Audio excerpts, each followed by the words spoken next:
नमस्कार दोस्तों, आप देख रहे हैं संजीवनी समाचार। हमसे जुड़े रहने और मेरे साथ बने रहने के लिए संजीवनी समाचार के फेसबुक पेज को लाइक और फॉलो करें और यूट्यूब चैनल को सब्सक्राइब करें। ट्विटर पर भी हम उपलब्ध हैं, वहां भी आप हमें फॉलो कर सकते हैं। हेलो ऐप और इंस्टाग्राम पर भी संजीवनी समाचार के साथ आप जुड़ सकते हैं। आज हम बात करेंगे सारण शिक्षक निर्वाचन क्षेत्र में विधान परिषद चुनाव को लेकर चल रही सरगर्मी पर, और मेरे साथ आज जुड़े हैं सारण शिक्षक निर्वाचन क्षेत्र के प्रत्याशी, जयप्रकाश विश्वविद्यालय स्नातकोत्तर शिक्षक कर्मचारी संघ शिक्षक संघ के सचिव डॉक्टर रंजीत कुमार जी।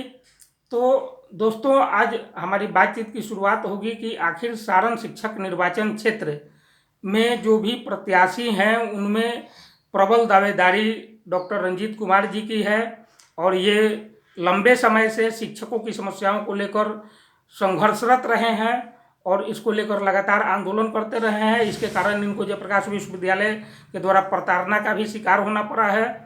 तो मैं इनसे जानना चाहूँगा कि आखिर किस मुद्दे पर आप सारण शिक्षक निर्वाचन क्षेत्र में मतदाताओं के बीच जा रहे हैं, आपका एजेंडा क्या है, आपका मुद्दा क्या है।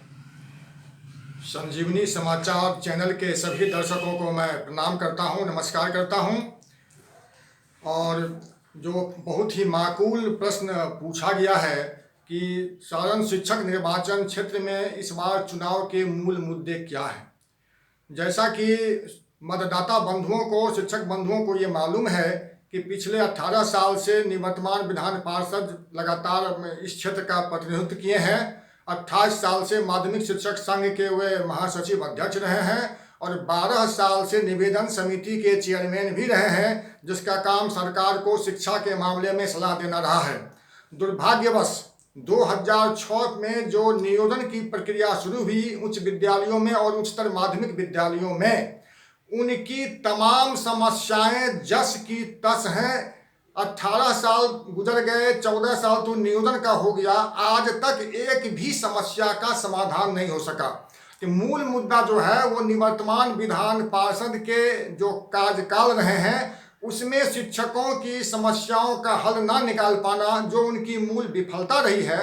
खास करके जो नियोजित शिक्षक हैं उनकी तमाम समस्याएं हैं, एक प्रकार से बंधुआ मजदूर जैसी स्थिति उनकी है। कुल मिलाकर करके ना वेतनमान मिल रहा है, ना पेंशन है, ना सेवांत लाभ है, ना एसीपी की सुविधा है, ना अंतर जिला स्थानांतरण का कोई प्रावधान है, ना पीएफ कटौती हो रहा है। माने एक भी समस्याओं का आज तक समाधान नहीं हुआ है।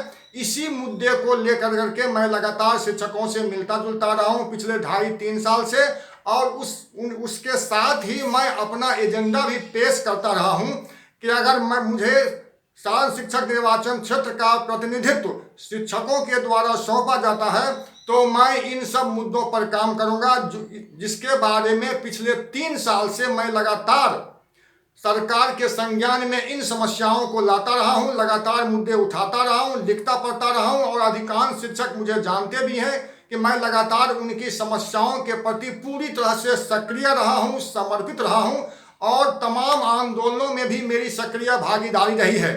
तो जो निवर्तमान विधान पार्षद की जो विफलता है और मेरे द्वारा नियोजित शिक्षकों और वित्त रहित शिक्षकों के पक्ष में जो तमाम काम किए गए हैं, जो तमाम मुद्दे सरकार के संज्ञान में लाने का काम हुआ है, इसी मुद्दे पे मैं लगातार शिक्षकों से, मतदाताओं से रूबरू हो रहा हूं, अपनी बात पहुंचा रहा हूं, और शिक्षकों का तमाम समर्थन भी मेरे पक्ष में लगातार दिखाई पड़ रहा है और रोज रोज बढ़ रहा है। मित्रों, डॉक्टर रंजीत कुमार जी सारण शिक्षक निर्वाचन क्षेत्र के प्रत्याशी हैं। इनका कहना है कि निवर्तमान विधान पार्षद जो माध्यमिक शिक्षक संघ के राज्य स्तर पर नेतृत्व करते हैं, 28 वर्षों से नेतृत्व कर रहे हैं, 18 वर्षों से इस निर्वाचन क्षेत्र का प्रतिनिधित्व कर रहे हैं, बावजूद इसके शिक्षकों की समस्याएं यथावत है, और उसी को इन्होंने अपना मुख्य एजेंडा और आधार बनाया है। शिक्षकों की समस्याओं को जो है समाधान कराने के लिए 3 वर्षों से ये लगातार संघर्षरत रहे हैं और आगे इनका संघर्ष जारी रहेगा। यह चुनाव तो जो है शिक्षकों से समर्थन और उनका सहयोग का बहाना है। ये उनकी समस्याओं को वास्तविक रूप से जो है समाधान करना चाहते हैं। मैं जानना चाहूँगा कि जयप्रकाश विश्वविद्यालय की स्थापना को करीब 28 वर्ष हो चुके हैं। जयप्रकाश विश्वविद्यालय की स्थापना के बाद उसके लिए पर्याप्त भूमि का अधिग्रहण हो चुका है, उसका मास्टर प्लान बन चुका था, उसकी पूरी भवन और परिसर के जो है निर्माण के लिए राशि का भी आवंटन हो चुका था। बावजूद इसके जो है जयप्रकाश विश्वविद्यालय अपने अस्तित्व में पूर्ण रूप से नहीं आ सका है। इसके लिए आप किसको दोषी और जिम्मेदार मानते हैं? देखिए, जयप्रकाश विश्वविद्यालय बहुत ही महान मनीषी के नाम पर स्थापित हुआ। जयप्रकाश नारायण जी एक प्रकार से समझ लीजिए कि त्याग की प्रतिमूर्ति माने जाते हैं। महान स्वतंत्रता सेनानी थे, कभी उन्होंने पद का कोई लोभ मोह नहीं किया। उनके नाम पर ये पदस्थापित विश्वविद्यालय बदहाल है पूरी तरह से। आपको मालूम होगा कि जनवरी माह से ही यहाँ कुलपति, अस्थायी कुलपति का पद खाली है। कोई एकेडमिक गतिविधियां दिखाई नहीं पड़ रही हैं, बहुत सारे काम बाधित हैं। अस्थायी कुलपति की नियुक्ति की प्रक्रिया अब तक पूरी नहीं हो पाई है। एक भी ना हॉस्टल बन पाया है, ना स्नातकोत्तर भवन बन पाया है, कोई नया बिल्डिंग नहीं बन पा रहा है। इसी विश्वविद्यालय के साथ जो मधेपुरा में बीएन मंडल विश्वविद्यालय बना, या जो आपका आरा में वीर कुंवर सिंह विश्वविद्यालय बना, वहाँ तमाम अधोसंरचना का काम हुआ, तमाम बिल्डिंग्स बने, सब विश्वविद्यालय परिसर पूरी तरह से हरा भरा दिखाई पड़ रहा है। लेकिन पता नहीं यहाँ खींचतान की राजनीति की वजह से या कुलपति की और दूरदर्शिता की वजह से यहाँ कोई विकास का काम नहीं हुआ। जस की तस स्थिति बनी हुई है 25-26 साल बीतने के बावजूद। ऐसा कहा जाता है कि जयप्रकाश विश्वविद्यालय वर्तमान समय में जाति और राजनीति आधारित भ्रष्टाचार का अड्डा बना हुआ है। भ्रष्टाचार की कोई जाति नहीं होती है। भ्रष्टाचारी तो कोई भी हो सकता है, उसमें जाति धर्म ढूंढना उचित नहीं होगा। लेकिन विश्वविद्यालय एक ऐसे कारखाना के रूप में परिणत हो चुका है जिसके चिमनी से भ्रष्टाचार का धुआं निकलता है। ये केवल जयप्रकाश विश्वविद्यालय की कहानी नहीं है, पूरे बिहार में इस प्रकार की स्थिति बन गई है कि पूरी शिक्षा व्यवस्था बदहाल है। प्राइमरी से लेकर करके और विश्वविद्यालय तक पूरी तरह से नियोजनवाद, तदर्थवाद, एक प्रकार से जो सरकार की कोई शिक्षा नीति नहीं है। और दुर्भाग्य ये है कि बिहार के किसी पॉलिटिकल पार्टी के एजेंडे में शिक्षा और शिक्षक नहीं है। इसलिए कभी भी शिक्षा की बदहाली किसी भी राजनीतिक दल के एजेंडे में नहीं रहा है, कभी भी विमर्श का ये विषय नहीं बनता है। और एक प्रकार से पूरी तरह से ये क्षेत्र उपेक्षित रहा है। अगर ऐसा नहीं होता तो विधानमंडल में शिक्षकों के मुद्दे पर मुख्यमंत्री कभी भी ऐसा नहीं कहते कि मुझे शिक्षकों का वोट नहीं चाहिए। तो ऐसा प्रतीत होता है कि सरकार पूरी तरह से शिक्षा के क्षेत्र को भूल गई है, उपेक्षित करके रखी है। जबकि किसी भी राज्य के विकास के लिए शिक्षा व्यवस्था का गुणवत्तापूर्ण होना बहुत जरूरी है। डॉक्टर रंजीत कुमार जी का कहना है कि राज्य में राज्य सरकार की कोई भी स्पष्ट शिक्षा नीति नहीं है। शिक्षकों के लिए कोई स्पष्ट नीति नहीं है, छात्रों के लिए नीति नहीं है। छात्रों का पलायन हो रहा है, शिक्षक शोषण के शिकार हो रहे हैं, प्रताड़ना के शिकार हो रहे हैं। और विश्वविद्यालयों में, कॉलेजों में भ्रष्टाचार की गंगोत्री बह रही है। सारण शिक्षक निर्वाचन क्षेत्र में ही आता है महात्मा गांधी केंद्रीय विश्वविद्यालय, और वहाँ भी बड़े पैमाने पर नियुक्ति में घोटाला और भ्रष्टाचार का मामला इन दिनों सुर्खियों में है। पूरे राज्य के विश्वविद्यालयों की लगभग यही स्थिति है। आइए हम सर से जानना चाहेंगे कि क्या मामला है महात्मा गांधी केंद्रीय विश्वविद्यालय का। महात्मा गांधी केंद्रीय विश्वविद्यालय, जैसा कि आपको नाम से ही स्पष्ट है कि चंपारण की भूमि पर पहले सत्याग्रह करने वाले राष्ट्रपिता महात्मा गांधी के नाम पर यह अवस्थित विद्यालय जब से खुला है, संचालित हुआ है, तब से लगातार विवादों में रहा है, लगातार अखबार की सुर्खियों में गलत कारणों से बना रहा है। पहले कुलपति भी फर्जी डिग्री के मामले में वहाँ से बर्खास्त हुए। जो वर्तमान कुलपति हैं, इन पर भी भ्रष्टाचार का, फर्जी डिग्री के आधार पर कुलपति बनने का तमाम तरह के आरोप वहाँ लगते रहे हैं। और लगातार वहाँ आंदोलन भी चल रहे हैं। जो भी शिक्षक वहाँ उनके खिलाफ में मुंह खोलते हैं या कोई सच्चाई उजागर करते हैं, उनके खिलाफ अनुशासनिक कार्रवाई कर दी जाती है। पूरी तरह से दहशत का और भय का माहौल वहाँ बना हुआ है मोतिहारी केंद्रीय विश्वविद्यालय में। और तमाम जो मोतिहारी केंद्रीय विश्वविद्यालय के जो कुलाधिपति हैं उन्होंने खुद जो उस विश्वविद्यालय के विजिटर हैं माननीय राष्ट्रपति महोदय उनको सारी बातों सारी हकीकत को भ्रष्टाचार के मामले को लिख कर करके सूचित किया है कि वर्तमान कुलपति को बर्खास्त किया जाए, हटाया जाए, लेकिन अभी तक कोई कार्रवाई नहीं हुई है। दुर्भाग्य ये है कि जो चाहे वो बिहार सरकार हो चाहे भारत सरकार हो, एक निर्विवादित छवि का कोई विद्वान कुलपति भी नहीं खोज पा रही। एक विद्वान कुलपति जो निर्विवाद हो, ईमानदार हो, ऐसे लोगों को ढूंढ नहीं पा रही है। उच्च शिक्षा की हालत बहुत ही चिंताजनक है।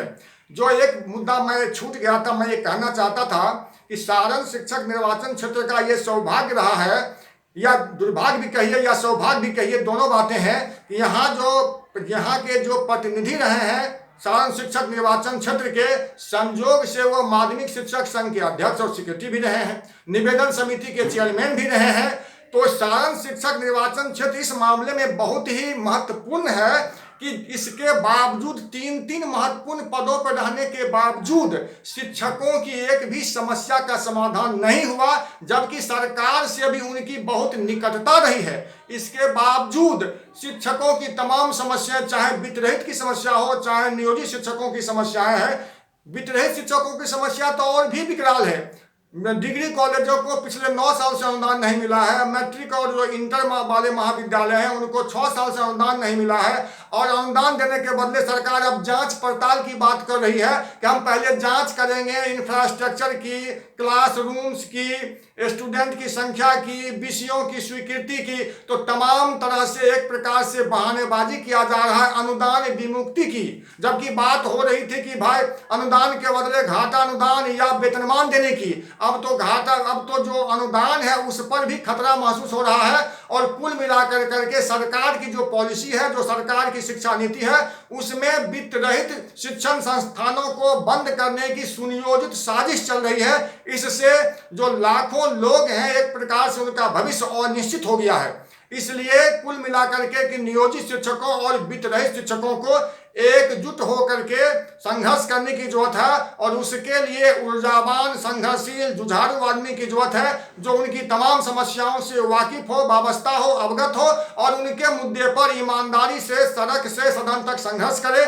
इसके लिए मैं सक्षम व्यक्ति हूं, और शिक्षकों के बीच मेरी ये छवि भी है, लड़ने भिड़ने की छवि भी है, और तमाम संवर्ग से, चाहे वित्तरहित शिक्षक हो या नियोजित शिक्षक हो, उनका एक मुक्त समर्थन मेरे पक्ष में है, और इस बार बदलाव होना निश्चित है। तो मित्रों, बता रहे हैं डॉक्टर रंजीत कुमार जी की सारण शिक्षक निर्वाचन क्षेत्र में इस बार बदलाव होना निश्चित है। दरअसल राज्य की सरकार कोरोना वायरस के संक्रमण को लेकर लागू किए गए लॉकडाउन की अवधि में बाहर से आए प्रवासियों को रोजगार उपलब्ध कराने का दावा कर रही है। दूसरी ओर पहले से राज्य में वित्त रहित शिक्षण संस्थानों में या अन्य शिक्षण संस्थानों में कार्यरत हैं उनका शोषण कर रही है, प्रताड़ना कर रही है, और उन्हें बेरोजगार करने की षड्यंत्र कर रही है। ऐसी स्थिति में लोगों में बड़े पैमाने पर आक्रोश व्याप्त है, सरकार से लोगों में नाराजगी है, और इस शिक्षक निर्वाचन क्षेत्र के निवर्तमान विधान पार्षद जो बिहार माध्यमिक शिक्षक संघ के राज्य स्तर पर प्रतिनिधित्व करते हैं और निवेदन समिति के अध्यक्ष भी हैं, उनकी सभी मामलों में विफलता को डॉक्टर रंजीत कुमार जी साबित कर रहे हैं। ऐसी स्थिति में इस बार सारण शिक्षक निर्वाचन क्षेत्र में बदलाव की लहर चल रही है, और इनका दावा है कि इनके पक्ष में शिक्षक पूरी तरह गोलबंद हैं, और शिक्षकों की समस्याओं को लेकर इनका संघर्ष जारी रहेगा। यह संघर्ष पिछले 3 वर्षों से चल रहा है, और ये विधान परिषद का चुनाव इस बार इस बीच आया है, तो शिक्षकों के अनुरोध पर यह मैदान में उतरे हैं। तो मैं अंत में चलते चलते डॉक्टर रंजीत कुमार जी से जानना चाहूँगा कि राज्य में कृषि प्रधान हमारा देश है, लेकिन कृषि से संबंधित इंटर स्तर पर और स्नातक स्तर पर सभी जिले में व्यवस्था नहीं है पढ़ाई की।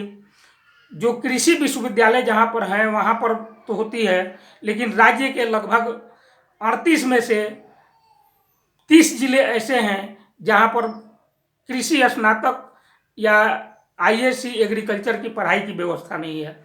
आप इसके लिए क्या करेंगे? आपका क्या कॉन्सेप्ट है? ऐसा है कि चूंकि आप जब जैसा कि बता भी रहे हैं कि भारत कृषि प्रधान देश है और 60% से अधिक लोग अभी भी कृषि आधारित कार्यों में जुड़े हुए हैं। दुर्भाग्य ये है कि उत्तर प्रदेश में आप देखिएगा कि प्रत्येक जिला में दर्जनों कृषि कॉलेज हैं, एग्रीकल्चर कॉलेजेज हैं। अपने यहाँ मात्र 2, एक सबौर में और दूसरा पूसा में कृषि विश्वविद्यालय है और उसके कहीं कहीं कुछ शाखाएं हैं। लगभग अधिकांश जिलों में कोई एग्रीकल्चर कॉलेज नहीं है। लगभग 30 जिले में इसकी पढ़ाई की व्यवस्था नहीं हो रही है और सामान्य जो कॉलेज है, जनरल कॉलेज है, वहाँ भी एक विषय के रूप में कृषि विषय की पढ़ाई नहीं हो पा रही है। तो कुल मिलाकर करके इससे एक रोजगार की जो संभावना थी कृषि के क्षेत्र में, तकनीक का बढ़ावा होता है, इससे उत्पादन भी बढ़ता, पैदावार भी बढ़ता और कुछ पढ़े लिखे लोग कृषि से जुड़ते तो प्रोडक्शन से लेकर करके उसकी गुणवत्ता में भी बढ़ोतरी होती। लेकिन दुर्भाग्य से कृषि क्षेत्र भी पूरी तरह से उपेक्षित रहा है। सरकार लगातार किसानों की बात करती है कि उनको हम पैदावार से डबल उनका मुनाफा देंगे, ये करेंगे वो करेंगे, लेकिन जमीनी हकीकत ये है कि कृषि और कृषक दोनों पूरी तरह से उपेक्षित रहे हैं और वर्तमान सरकार में तो कृषकों की हालत और भी खराब है। खास करके ये जो कोरोना महामारी की वजह से पूरी तरह से कृषक जो है वो आर्थिक रूप से टूट गए हैं, बिखर गए हैं। इसलिए कृषकों के लिए विशेष पैकेज की जरूरत है ताकि कृषि व्यवस्था को पटरी पर लाया सके। दूसरे, कृषकों में जो पढ़े लिखे लोग हैं उनको कम से कम कृषि मद में बिना सूद के, बिना ब्याज दर के उनको लोन देने की जरूरत है जो आसान किस्तों पर हो, ताकि अगर कृषि कार्य में कुछ मेहनत कर करके कुछ व्यवसायिक कृषि हो सके, जिससे राज्य की भी कुछ आमदनी बढ़े और कृषकों भी खुशहाल हो सके। बहुत बहुत धन्यवाद डॉक्टर रंजीत कुमार जी, संजीवनी समाचार के साथ बातचीत करने के लिए। आपको संजीवनी परिवार की ओर से धन्यवाद, आभार। दर्शकों से आग्रह है कि अगर आपने संजीवनी समाचार को लाइक व फॉलो नहीं किया है तो आप लाइक व फॉलो जरूर करें। बहुत बहुत धन्यवाद। सभी लोगों को नमस्कार। नमस्कार।